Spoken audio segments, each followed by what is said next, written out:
But since this topic has come up, of course, got to ask about Benjamin Netanyahu. Even a month before the October 7th attacks, he and his Mossad chief were going to Qatar. And when Qatar leadership asked, do you want us to continue funding Hamas? He said, yes, of course. And Qatar has been used as a conduit to funnel billions and billions of dollars to Hamas at Israel's urging. So for a lot of Americans, that's all very confusing.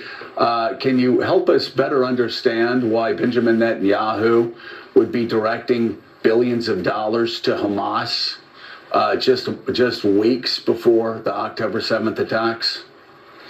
I think that we have first, to define between Hamas and the Gazan people. There was never any tension on the Israeli side, on the Israeli government, neither at the Mossad headquarters or the IDF, Israeli Defense Forces, to fund Hamas. Hamas is not an organization that we can accept. It's a designated terror organization, even here in the USA, in some countries in Europe, of course. Any other Western countries would propose to support. So the definition was... But Benjamin Netanyahu did, and the Israeli government did, and they did for quite some time. What I'm trying to understand, we've been trying to get the answer since October 7th.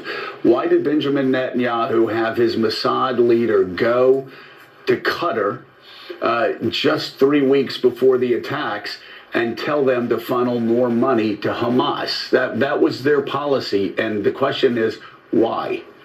So I think that it was not meant to be sent or to help or to support financially Hamas as a terror organization. I think the entire concept, as we call this today, the concept was to help the Gazan people separate. The Gazan people that have been conquered by a terror organization, and the terror organization which we had never supported. By the way, to your question, which is very just. We do understand, Mr. Director, we do understand, though, that if you give money to Hamas, the Palestinian people aren't going to get it. And we've seen that even with the aid supplies that have been going through. Hamas leaders have been blocking those aid supplies to make sure that the people that need them the most don't get it. And I do promise you, I want to get your book, and I want to get to 40 years of your leadership there, and the remarkable things that... One more question that we haven't gotten an answer to since October 7th. So for 40 years, we have in the West, there have been movies, Steven Spielberg movies.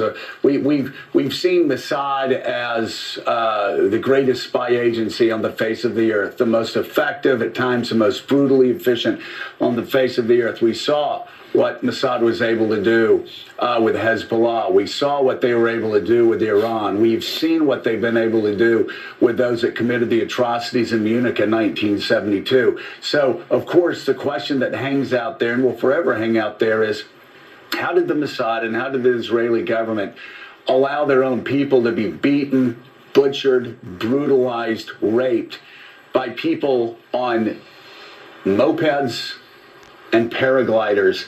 And how did it take up to 12, 13, 14 hours to help those that were in the most need of help? Where was the blind spot on October 7th that Mossad never seems to have anywhere else? Right. I think the one thing that we have to